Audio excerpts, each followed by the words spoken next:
Good evening, y'all. It's Kevin Kinckle with the Kevin Kinckle podcast. Thursday night, 11:45. We are here for the Week 15 NFL predictions. San Francisco played Seattle tonight. We are at the time of the season where the Saturday games start. 3 on Saturday, 1 tonight. Most of them on Sunday, then 1 on Monday. San Fran is looking tough. That boy Purdy is a problem. Just saw some minor adjustments that he might be able to make. Him and Kittle have good chemistry. Him and McCaffrey have good chemistry. And Deebo Samuel is still nursing a high ankle sprain. He should be back at the end of the season. I told y'all last week, and I'm going to say it again. San Fran, Philly, NFC Championship. But yeah, they made short work of Seattle on today. Yeah, they're looking good. Like you already know, Geno Smith is my winner for the comeback player of the year. Seattle is now 7-7. San Fran is now 10-4. They solidified themselves as the 6th place team in the power rankings. I had to put it up to 6 this time. I couldn't leave it at 5.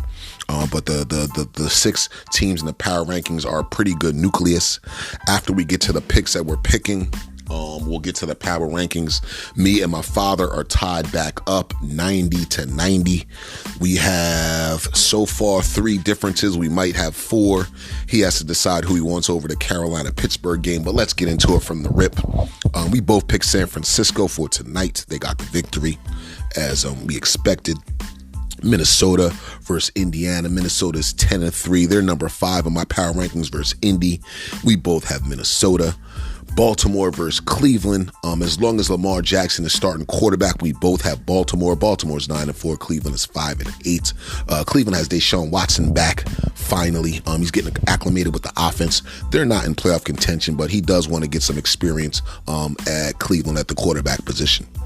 We have Buffalo versus Miami. Should be a good game. The weather is going to be a little iffy. It might be snowing. I don't know if Miami's going to be battered in that snow. When you get into this time of the season at the end of the year, that snow when you're home is like an extra person on the team. So I'm expecting Buffalo, who is number 3 in the power rankings, to beat Miami convincingly. I'd even put John Waddle on the bench for my fantasy squad. I don't think there's going to be too much throwing going on in that game. I could be wrong. The Sunday games start with Philly versus Chicago.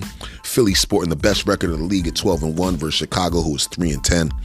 Philly, we both picked Philly on that easy. Kansas City is 10-3. Another easy game for them. They're going to be playing against Houston, who is 11-1. But I would like to remind you, Houston played Dallas pretty good last week, and Dallas had to have a last-minute drive to win the game. Don't think that's what's going to happen here.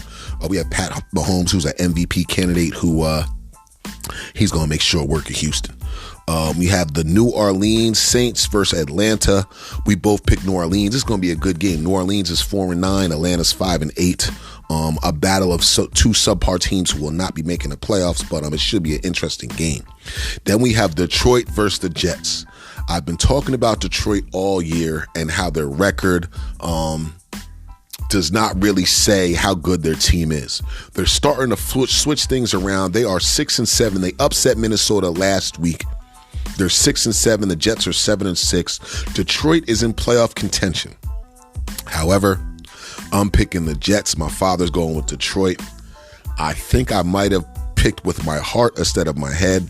Nevertheless, go Jets. Go Jets, go Jets versus Detroit. That's one of the differences me and my pop got.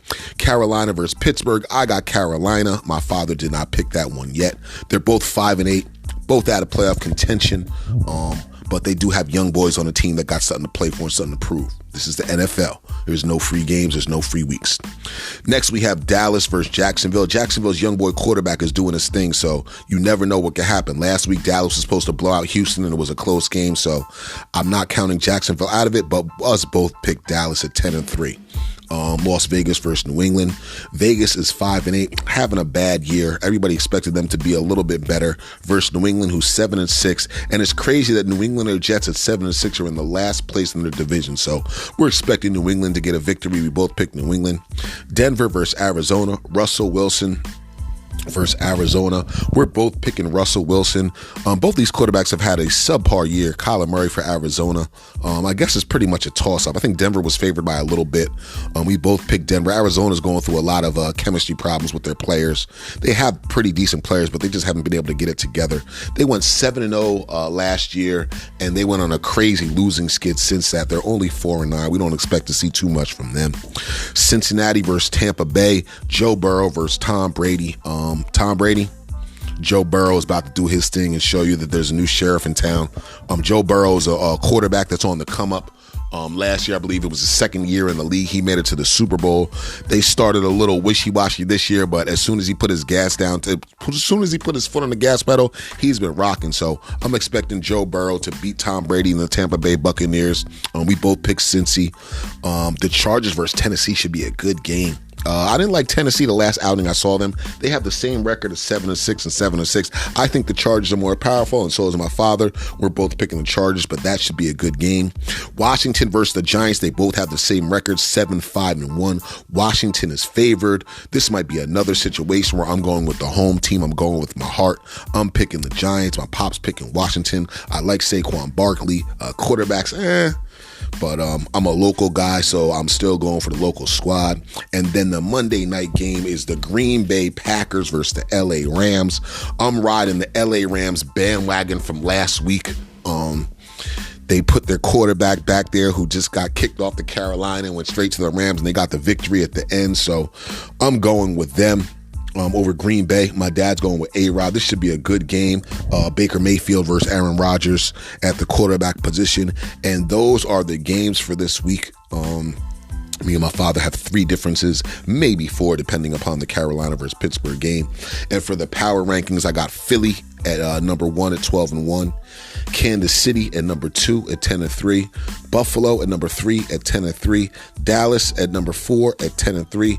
Minnesota at number 5 at 10-3. And San Fran at number 6 at 9-4. So we got Philly, KC, Buffalo, Dallas, Minnesota, San Fran. After Philly, you could pretty much just exchange any of those teams if you would like to. I mean, they've been beating up on each other the whole season. KC, Buffalo, Dallas, Minnesota, throw San Fran in the mix.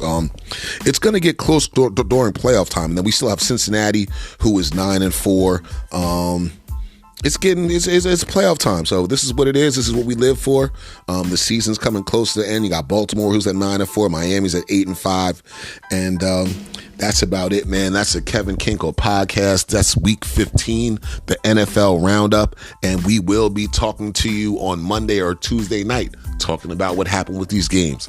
I love y'all all. I'm going to be doing another show later on tonight, a special one. Stay tuned for that. And peace and blessings, y'all. This is Kevin Kinckle from the Kevin Kinckle podcast. I holla. Peace.